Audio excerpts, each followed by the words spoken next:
On the last day of school, Scarlett came to pick me up. It became a tradition when she first came back home. We drove up to Jackson for an afternoon of shopping and girl time. As we drove, we laughed about everything that had happened over the school year. I was glad for summer.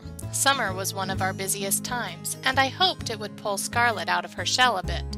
She had grown more and more reluctant to leave the ranch, and it was getting old. But the further from town we got, the more of the old Scarlett I started to see. Soon she was laughing and we were joking about like we usually did.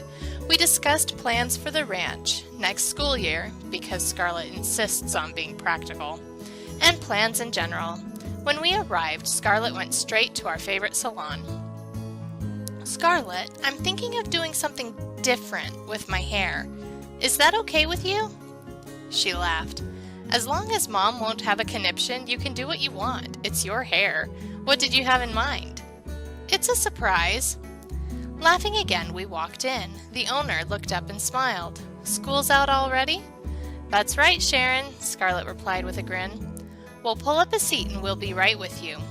"No rush," I said. We sat down. Scarlett grabbed a magazine looking for style ideas. I already knew what I wanted. A rumor had gone around school that the stingy dye rules were about to be loosened up a bit. The administration confirmed that there would be small changes, but that was all I needed. I glanced at Scarlett. Her strawberry blonde hair shimmered in the light. Scarlett had never been one to dye her hair, but with hair as naturally beautiful as hers, I couldn't blame her. Mine didn't have the red in it and tended to bleach out in the summers. And it may have been helped out by our regular salon trips. Before long, my favorite stylist, Dean, led me to his chair. He had a pleasant, rumbling voice and a great eye. "School's out for summer, huh? Have something fun in mind?" "Well, our school is making some changes to its dress code in regards to hair color." He laughed. "I wondered when you'd want to try something a little more daring. What were you thinking of doing?" I explained my idea, and he smiled. "You're going to fit your name, that's for sure." "All right, darling, get yourself set up over here and we'll get started." "Make sure Scarlett can't see me." "Oh, haven't told Mom and Big Sister yet, huh?" "Nope." Dean chuckled and got to work. He chatted with me and I could hear Scarlett laughing with Sharon. The couple owned the salon and it was one of our favorite places to go. As the dye set in my hair, Scarlett and I enjoyed manicures next to each other. "So, what are you doing with your hair?" she asked. "Not telling. It's our secret, right, Dean?" "That's right." Scarlett shook her head and laughed. "You're going to get me into trouble, you know that?" "Isn't that what little sisters are for?" I retorted. "Probably. So what do you think of mine?" She shook out the freshly cut waves. I have to admit, for a moment, I was jealous. Scarlett's got those perfect loose curls that only seem to exist in movies and romance novels. Her hair bounced around her shoulders, glinting red gold in the sunlight filtered through the blinds. "Gorgeous as always," I replied. "All right, cowgirl, time to rinse," Dean said. It didn't take long for him to have me back in my chair. When he finished, he turned me toward the mirror. "What do you think?" I looked at my hair and beamed. "Perfect! Hey, Scarlett, come check it out!" She came, and I watched in satisfaction as her eyes widened. Then she gave me a rueful smile. "Purple streaks. Do you like them?" Laughing, she shook her head. "Definitely going to get me in trouble. But you look great, Blizzard. I think that's the cutest thing I've ever seen." I grinned. "What do you think Mom will say?" "I'm afraid to think of it. Come on, let's do some window shopping and head home. There will still be chores to do when we get back." We walked around the various artists' shops and vendors' booths. It was clear Jackson was getting ready for the summer tourists. When Scarlett spotted a booth of painted guitars, she insisted we look around. "Come on, Scarlett, you know I can't get one right now," I said as I glanced at price tags. "My summer job doesn't start for another 2 weeks." "Hey, every girl needs a dream," she replied. She stopped by one with horses and let her fingers brush the smooth wood. Then she moved on. Suddenly, her eyes got wide. "Go wait by the truck." "What? Why?" "Just do it," she replied, her smile huge.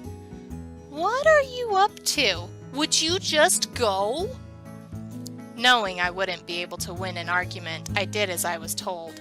It seemed forever before she showed up, carrying a guitar case in one hand and a drink tray and food sack in the other.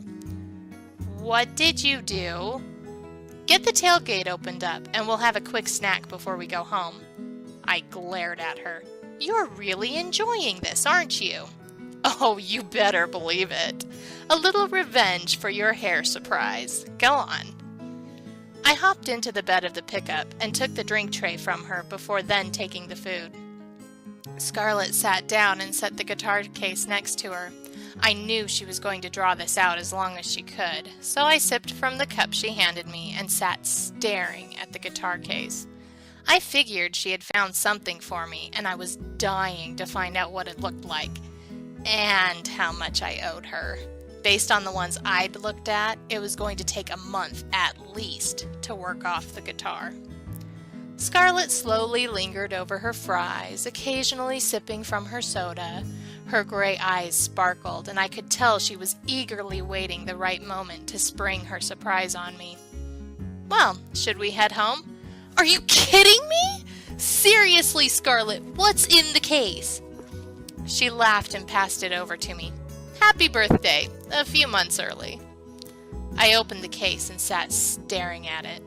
Finally, dumbstruck, I pulled the guitar out. Snowflakes swirled over a purple and blue body around the word blizzard. I almost wanted to pinch myself because it couldn't possibly be real. "Did you set this up?" "No, it was like that when I saw it. Isn't it perfect?" "How much do I owe you?" "Nothing." "Scarlett, not a penny. My lips are sealed. And before you thinking about digging through my purse for a receipt, I tore it up and threw it away at the diner. All you owe me is a promise to keep chasing your dreams and don't ever give up.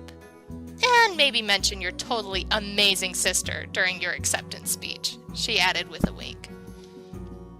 I tried to ignore the lump in my throat as I strummed the strings. They definitely needed tuned, but that could be done at home. "Thanks, Scarlett," I said as I put the guitar in its case. "I definitely have an amazing sister. And don't you forget it. Let's go home." The first thing I noticed when we walked inside was the tantalizing aroma of fresh-baked chive rolls and Mom's famous macaroni and cheese. The second was Mom walking towards the door with one of her covered casserole dishes and a grocery bag. "I expected you girls to get home sooner."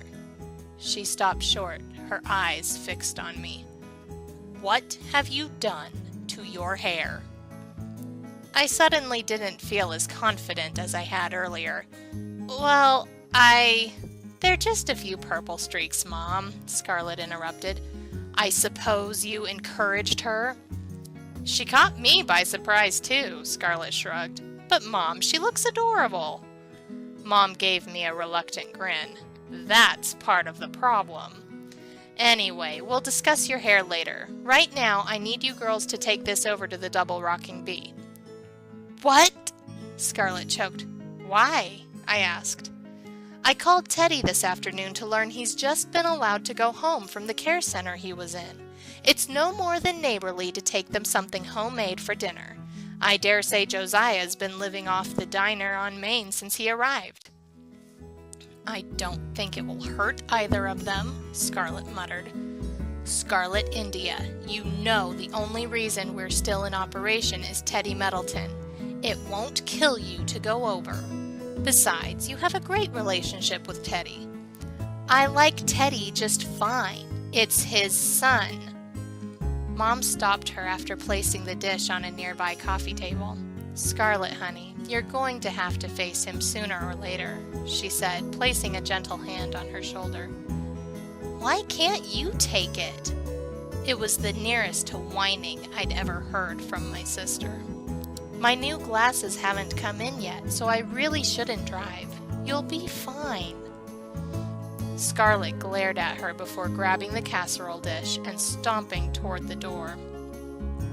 Mom sighed as she handed me the grocery bag. Inside were a bag of rolls and a plastic container with salad.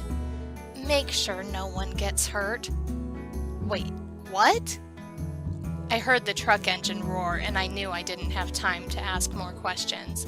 I ran out to the truck and got in. Scarlett didn't say a word the entire drive over. Luckily, it wasn't a long drive. When we arrived, she handed me the casserole dish. "It would be better if my hands are free." "Why?" She didn't answer. We walked up to the front door with Scarlett muttering under her breath, "Please don't be home. Please don't be home." She took a steadying breath before knocking. It wasn't long before the door opened, revealing the one person Scarlett didn't want to see. "Well, well, Scarlett Jansen," Josiah said, his gaze slowly taking her in. "It's been a long time." I'd never seen her fidget so much, and it certainly wasn't the first time I'd seen someone eye her that way. Scarlett is gorgeous, and she knows it. "We brought dinner for you and Teddy." "We?" He glanced over. His eyes barely skimmed over me, though they paused on the purple in my hair. "Ah, the kid sister. Snowflake, isn't it?" "Blizzard," I corrected with a glare. I was beginning to see why Scarlett didn't like him. "Right, Blizzard. I knew it was something wintry. Well, do you girls want to come in?" "Actually, we've got a lot to do," Scarlett said quickly. "We're just dropping this off and heading out. Sorry we don't have more time." "Frankly, my dear, I don't—" He didn't finish the line before Scarlett hit him. I mean, she just flat out slapped him across the face. I stood in shock as she growled, "That wasn't funny in middle school, and it sure as spittin' ain't funny now." Rubbing the red spot on his cheek, Josiah glared at her. "Still haven't joined the modern world yet?"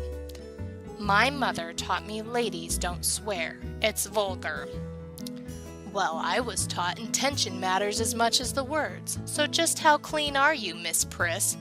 "Josiah Middleton, I swear, I thought ladies didn't swear." Scarlett started to reach for the dish in my hands, but then we heard a quiet voice behind Josiah. "Joey, is that my little Letty in the doorway?"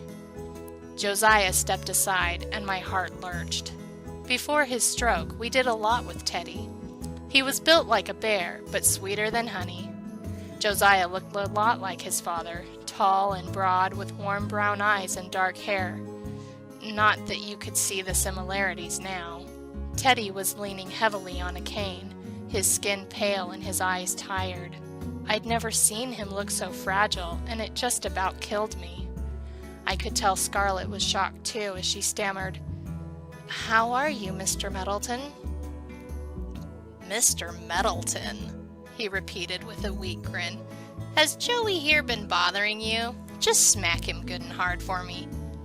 "She already did," I said without thinking.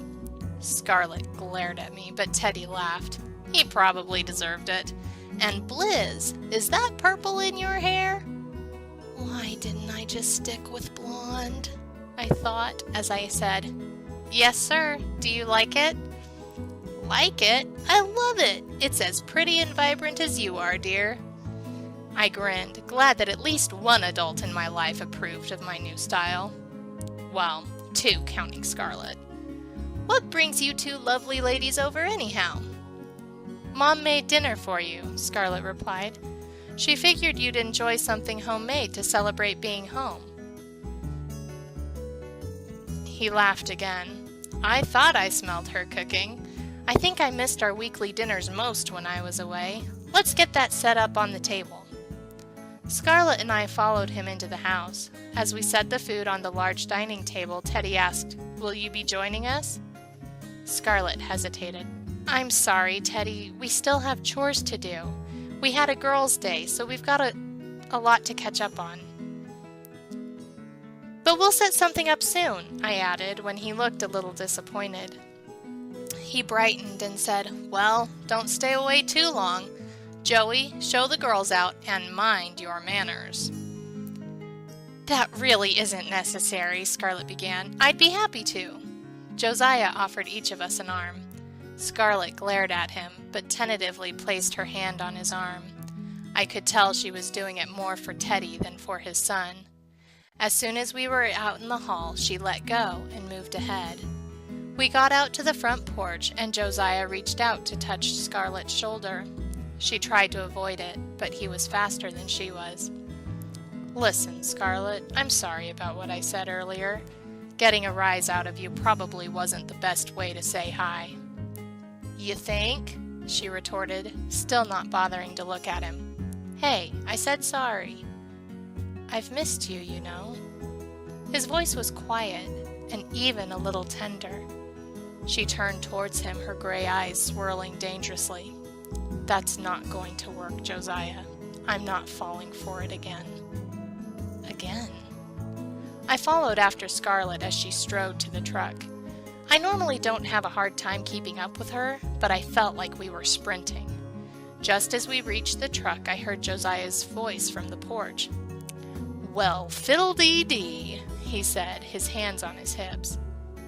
"Have you ever seen a tornado?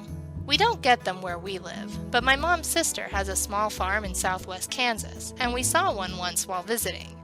The sky started gray and then turned greenish. Then the hail and the wind started. It was terrifying. Scarlett's eyes do the same thing when she's mad." She turned to Josiah again, that sickly green creeping into her eyes, and I was sure an F5 was about to drop on his head.